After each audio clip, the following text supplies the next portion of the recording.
Greetings, Earthers, Martians, Belters, members of the OPA. Welcome to episode 10 of Expanse, the Unofficial podcast. I'm your host, Lex Starwalker, and joining me today is Nikki Starwalker. Greetings. Welcome back to the show, Nikki. Thank you. So today we are talking about episode 3 of the TV show The Expanse, Remember the Cant. Yeah, if there's a key phrase from this episode, that's it. And that's also the title of the episode, so very appropriate, wouldn't you say? If you're new to the show, we are going to discuss episode 3 today, and we're going to totally spoil it. So if you haven't seen the third episode, Remember the Cant, and you don't want to be spoiled, just hit pause, go watch the episode, and come back. And in our previous episodes, we've talked about the first 2 episodes of the TV show, and we've also talked about some of the actors and characters in the TV show. So if you're new, definitely go check out the previous episodes. Lots of good information for you there. So Remember the Cant. Thoughts, Nikki? Oh, many thoughts. All right, so just to leap right in one of the very first scenes, we see Havelock going to visit Gia, who is a belter. I think she works in the sex trade, right? Yeah, she seems to be a prostitute. Yeah. So he goes to see her, and of course, it's not what we think because she's teaching him the belter language. It's really interesting because he also has to learn a lot of hand gestures as well, because it's a very key part of how they communicate. Yeah, so the belters use a lot of hand gestures because when you're in a spacesuit, it can be hard or even impossible to see someone's facial expressions and things like that. So they have, gestures for like nodding and shrugging and things like that they do with their hands. And then it's also a collection of phrases and words from various languages just put together. Yeah, it's really cool. Yeah. I thought it said a lot about Havelock that he really wanted to learn this and kind of maybe connect with the people that he had to enforce the laws on. And it also kind of shows how lonely his life is, because I'm going to go out on a limb and assume that he's getting more services from this girl than language classes that we didn't see, but were pretty obvious or something you'd assume, right? I mean, probably he went to her for, other services and then found out that she was willing to help him out with his belter. So okay. I don't know. I didn't pick up on that, but maybe that's because I was looking for a clue to that and I didn't just, guess that that's what was going on. But yeah, and she was in an actual brothel. Right. So I think the natural assumption is that he'd gone there to ease his loneliness, shall we say, and met her, and they kind of hit it off, and maybe at some point, he divulged that he was feeling a little bit the outsider because he doesn't understand what the belters are saying most of the time. And, it's obvious from the way he talks that he's from Earth, and a great way to try to more easily deal with the belters on the station would be able to speak to them in their own way. Mm-hmm. Because I think that the way the Earthers and even the Martians talk to a belter, it comes across as very kind of pretentious. Mm-hmm. Kind of like in our society, the way a very educated, well-to-do person would talk compared to like a more blue-collar person. Like there's a very definite difference in the language that shows your class, basically. Mm-hmm. And, if you're trying to relate to these belters, but you're talking like an aristocrat, it's not going to go over very well. Right. You're just going to sound snobby and possibly like you're talking down to them. Yeah, but get it. The whole thing that he knew about this brothel, he was a customer of this brothel and, had this favorite prostitute that he went to. To me, it really illustrates how lonely and isolated he is, and that's kind of the only way he can really find a connection with someone. It's pretty sad. really. Yeah, but you remember that he actually met Gia because of the murder that happened. And somebody was killed in her room, I think. Yeah. Yeah, so that was interesting. And when he left her room, she gave him, Havelock, a look. And I think that she knew what Havelock's fate would be at the end of the episode. Maybe. I don't think I agree with you, but Okay. it's easy to read into a look, but Yeah. could be right. I really like Star Helix Captain Shadid. She is awesome. I really like the actor they found to play her. I really like the way they portray her. The only thing I don't like is I find it really hard to believe, A, that high heels would still be a thing this far in the future, and B, even if they were, that a police captain would wear them on the job. Yeah. Every time I see her in those shoes, I'm just like, what? Yes, I agree. But love her performance.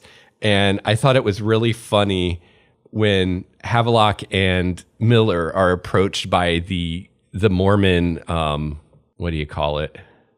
Proselytizer or whatever. Yeah. And Havelock is like, oh, yeah, I'd love to go to your meeting, but I can't go this week. Let's exchange information. And then gives them Captain Shadid's name. That was great. And then Miller's like, yeah, and she's really busy. So you want to make sure and keep on her and keep reminding her, or keep reminding him, I guess. Right. Yeah, that was great. It's hilarious. I love the masks on her wall when you go into her office. I don't know if you noticed that, but they're really beautiful. Something else that I'll mention, I probably should have mentioned this a couple episodes ago, or I guess an episode ago, is I really like how they shortened the title sequence. Mm-hmm. I think it was cool for the first episode to have this kind of long drawn out title sequence, but I like that after that they've gone to this much shorter, which I tell you, I am so thankful that this is the way we do title sequences now. It's like you go and watch an older TV show, or even some more modern shows that still do the old school, like really long title sequence, and you're just like, come on. Mm-hmm. It's like once you've seen it once, you don't need to see it again. Right. And it just wastes so much time. And in a show like this, where there's so much happening and there's so much every episode that they need to get across to us, it would be kind of irritating and almost insulting if they wasted like a minute of every show with this long drawn out title sequence. So I really like that they shortened it. Yeah, me too. So I want to talk about the scenes on the Donager. So I remember I said in the last episode that I was hoping we'd see a better shot of the Donager, and we do in this episode. Still not great. Mm-hmm. It's not very well lit, and you don't really get to see details, but you do get an impression of the size of it, and it's a really cool ship. And I really love the captain of the Donager. I didn't catch her name. I'm not sure if we're even told her name, but I really like her. Mm-hmm. And I like her even more in episode 4, which we'll talk about next week. But yeah, she's wonderful. I like their uniforms. Yeah, regarding that, I'm really hoping that they just made a change for the show and said the Marines that we see on the Donager are not wearing powered armor. Mm-hmm. Because if that's the powered armor, I'm really, really disappointed, because that's not powered armor. That is not what powered armor is. And, it's supposed to be able to withstand hard vacuum, mm-hmm. and is much more like, think Iron Man. Like, that's powered armor. Yeah. They're wearing like hockey armor or something, over normal clothes or whatever. So I think if they made the decision to say, the Marines on board the ship are not wearing powered armor, and that's only, they only wear that when they're actually going into a battle or they're going out into space, I think that makes sense. Mm-hmm. Even in the book, those scenes, I was kind of like, really? They're wearing full powered armor, like on the ship? Are they that worried about security on their own ship that they need to be wearing powered armor? So, yeah. I don't know. But then, there were scenes in the next episode, which I guess I shouldn't really talk about the next episode. We saw it online, and you can too, the first 4 episodes. But there's scenes in the next episode where they probably would be wearing powered armor, and they're wearing the same getup. So okay. I really hope later when we see powered armor again, a certain beloved character that we'll hopefully see in season 2 that everybody's very anxious for, who is known for her powered armor. I hope it's the real deal and not this kind of SCA hockey armor that they're wearing right now. Yeah, I hear you. I thought it was great how they actually had to take down Amos like as a group and with, what is that called? Oh, they basically like shocked him and Right. then they injected him with like a tranquilizer, I assume. Yeah, that was really cool. Yeah, there were some really great moments that kind of encapsulated characters. In this episode, we have what you just said with them having to incapacitate Amos to get him into the cell. Mm-hmm. And then we have the scene where Shed is trying very feebly to like get in the guard's head, and Amos just like takes over and starts insulting him, getting him all riled up. Yeah, I hated Shed in this episode. Yeah, I think for the most part, he's a very unsympathetic character. We had the one scene in the second episode where he saves Alex. Right. That was very heroic. But if you remember, Naomi had to basically bully him into even doing that. If she wouldn't have said what she said, he would have just like, oh my God, like a fish out of water until he died. Yeah, but now we have a little clue as to maybe why he was doing that in the first place, because he faked his medical records to get onto the ship. We have a lot of great moments with Miller, just showing him being Miller. And Thomas Jane is just nailing Miller for me. I mean, I love how he's a very likable character. Like, I love Miller, but you can see why, like, everybody in his life doesn't like him much because he's just such an asshole to people. Yeah. It's so great. And, it's really fun to watch an actor who is good at their craft. And the way Thomas Jane was playing Miller was wonderful in this episode because there were a lot of small gestures that he made. For instance, while he was talking to his captain, he kind of like knocked on the wall. Like he wanted to say something, but he couldn't because he couldn't interrupt his captain. And so, yeah, it was really fun to watch. There was just a classic line from Holden that just like, this is Holden in a single line. It's when he was being questioned by the Mars Navy officer. And it was about how he was discharged from the Earth Navy and how he tried to strike his commanding officer and he broke his hand on the bulkhead. And because the Mars commanding officer had asked him to fire on a Belter ship, and the Navy officer says, well, the ship was a smuggling ship. And Holden says that was smuggling people. And the officer says, well, you had no way of knowing that at the time. And Holden says, but I was right. And to me, that was like perfect. Like that's Holden in a nutshell. He makes these like leaps of logic or deduction that, at the time, there's really no way he can know, but he turns out to be right. And so he sees this as like he was justified. It's like, yeah, I was right. Yeah, there was no way I could have known that at the time, but it turns out I was right. So my decision was right. Yeah. So when the Belter on series that was causing a lot of the ruckus called Miller a Wellwalla, and I actually found on Twitter somebody that gave us a little bit more information about that. His name is Nick Farmer, and he said that, going back to episode 1, a lot of people have asked me about the etymology of Wellwalla, and the well refers to the gravity well, and walla is a suffix borrowed from Hindi, which means somebody associated with this thing somehow. A Belter who is a Wellwalla is someone who is obsessed with the gravity well, that is, the inner planets. So I thought that was really interesting, and I think he actually worked on some of the language for the show. So you can follow him on Twitter, nfarmerlinguist. Yeah, he's the guy that actually came up with the Belter language that they use on the show. Like he did it. Awesome. Okay. So he is the man to talk to about the Belter language. And already we've seen people asking for like a book on Belter, with all the phrases that they use and what they mean. And if that ever happens, he would probably be the guy behind it. Or at least he should be. Yeah. But yeah, I mean, that's the thing that's so cool about the Belter language is that it is taking words from all these different languages. I've seen quite a few words from Spanish, which I'm pretty familiar with, as well as German, which I'm fairly familiar with. So yeah, it's like every time I hear something that I'm like, I have no idea where that came from. It's like, it probably came from some Earth language, like Hindi or something else that I'm not at all familiar with. And it's just really cool. And it makes sense for who the Belters are. And, we're in this time where, if you're from Earth, whether you're from India or North America, it doesn't really matter anymore. Your identity is I'm from Earth.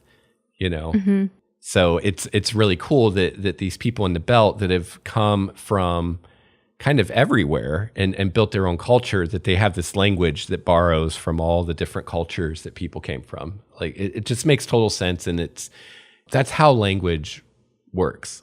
Like nobody sits down and invents a language. They evolve over time and they're made up of the languages of influence nearby, kind of converging. And so that's really cool. I really dig that stuff and kind of nerd out on the linguistics in the show. It's awesome stuff. Yeah.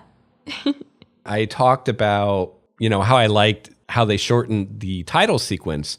I really love how they ended this episode. We have the scene where it looks like Havelock basically has a piece of rebar shoved through his chest. And he's hanging there on the wall. And then they just go to, the black screen with the credits. And there's no music or anything. And you're just hearing the recorded loop of the Star Helix security directive, telling people there's a curfew and they need to return to their homes and everything. And you just hear that looping over.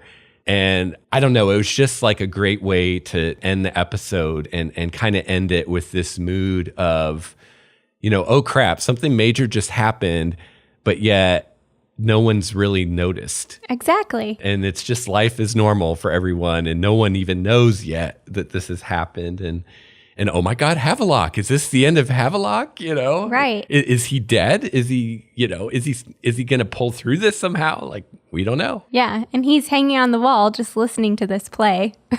Well, I think he's unconscious, but. Yeah, and it's funny because we just watched, the episode a second time, and I was looking at where the rebar is entering, because I'm like, how would that work anatomically? And it looks like it went in like right under his sternum. Oh. So he's basically hanging, like being supported by his sternum, which would just be excruciating, I'm sure. So, and presumably it went through his spine. So without using information from the 4th episode, I would guess that he's either dead or he's going to be paralyzed, but it could have missed his spine. I mean, we don't know. I mean, we didn't really see it clear enough to know exactly like where it came out the other side, but it obviously passed through him because he's being suspended to or attached to the wall by this thing. Right. And that was cool too, because it's like you understand why that happened, because to those Belters, he's an Earther and he represents, everything that they hate about the inner planets. And he's also a cop, right? A person of authority over them. But us knowing the character, it seems so unjust. Like he didn't deserve that. He's not one of the Earthers that's making problems for them. Yeah. So I thought that was kind of cool because it kind of, again, like this episode, there are just so many little things that just encapsulated these huge ideas and just this idea of like the miscommunication that's happening between the different groups and how everyone's kind of reading everyone else wrong. Yeah. Very well said, because everyone got really excited over episode 4 for good reason, and we'll talk about that later. But this episode, like you said, I felt it gave a lot to the story, and there were a lot of little things that happened that were important. Yeah, it's really interesting, the political stuff with Avasarala and all the politicians, basically, for lack of a better term, because in the books, a lot of this information we're being given you don't get until like much later in the story. And now, they're giving it all to us at the very beginning, which, at first I was kind of like, oh, this is weird. But after I thought about it, I think it's a really good idea because it lets us know kind of what's really going on a little bit more. Where in the books, you don't find out till like multiple books, like what's really going on. And you're just kind of with the characters, and like them, you're kind of clueless as to what's really going on, like what the big picture is. And I think in a book that works. But I think with a TV show like this, I think that would have, I don't know, it would have made things seem much smaller in scope. And I think it definitely benefits it from like a drama perspective to let us know from the very beginning, no, this is a huge scope. And we're kind of seeing these characters that they don't really know how they fit into this yet, but we kind of get to see the bird's eye view through Avasarala and the people she interacts with. And the scene with her and the Mars ambassador, those scenes, that was something I didn't completely catch all that the first time we watched it, but the second time, how, she has him over for dinner and she tells him about the Mars stealth technology, and it's basically this ruse, and then he goes and calls his contacts on Mars to see, hey, did we give, are we missing inventory, or did we give stuff away, and who did we give it to? Which ends up ending his career. Yep. And kind of destroys him from a career perspective, but lets Avasarala and the other people in the UN know that, hey, Mars isn't behind this. They're as in the dark as we are. Now, personally, I definitely think her logic is sound and it was a smart strategy, but I don't really buy that would be enough for anyone to base any strategy on. Like, they'd be like, okay, well, this is some good circumstantial evidence, but like we need hard evidence before we can really act on this. So we'll have to see what comes of that. And I think it would be really interesting and dramatic if it turns out that they can't act on it. And they're like, yeah, that was a cunning thing you did. And it kind of gives us a clue as to what might be going on, but it's not evidence. And it ends up that she kind of destroyed this guy kind of for nothing. Yeah. I think that would be kind of interesting if that's what happened. But it was kind of weird because then there's a scene between them afterwards where she brings him the liquor. And it's kind of unclear to me, like, what the future of their relationship is going to be. Because at first it seems like he's taking it very well. And it's like, let bygones be bygones kind of thing. But then he tells the story at the very end about her in the poker game and how she'll do anything to win. And to me, that kind of came across as, I wash my hands of you. I'm done with you. Oh, yeah. Yeah. I think he said something like, I'm not playing with you anymore. Yeah. So it'll be interesting to see what comes of that in the future. Yeah, definitely. That was heartbreaking because Franklin and Craig, his husband, really wanted to move to Mars, and now they're banned from it. Right. And they were talking about their wine they were going to make there. So that, like, all of that I missed the first time, like all those little connections. So again, if you're really a fan of the show, which I imagine you are if you're listening to this podcast, I really recommend that you watch the episodes more than once, because there is a lot going on. Like someone said that shall for now remain nameless, this is not a show that you can just passively watch. This is a show you've got to pay attention. You can't watch this while you're knitting or while you're cooking supper, or, like, this show demands your full attention, because if you don't give it your full attention, you're going to miss a lot. And even giving it your full attention, if you watch it more than once, every time you rewatch it, you're going to catch nuances that you did not see the last time. Yeah, you'll miss the raised eyebrow or, what's on the screen, because sometimes you'll see things on a screen that won't be said out loud. Yeah. And I like that. And I think there's more of a demand these days for smart TV.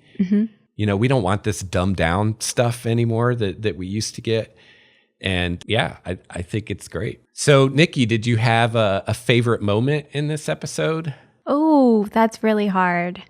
I think my favorite moment would probably be with Gia and Havelock. I really liked their dynamic, and like that he was trying to learn something from her, and that she was kind of a hard teacher and really stressed that he had to get it right. Yeah. I think one of my favorite moments was actually when all the crew of the Canterbury are brought together on the Donager, and Alex is there in this Mars uniform, and they bring Naomi in, and everybody's giving her the suspicious stare. And there's just like so much going on in that scene. And we've got Holden distrusting Alex because, I just found out he's Mars Navy, and Alex distrusting Holden because he was dishonorably discharged, and both of them distrusting Amos because nobody knows anything about him, and everybody distrusting Naomi because, she's maybe OPA and a terrorist. And there's just like so many just lines of, who each character believes and doesn't believe, and none of them really know what to believe.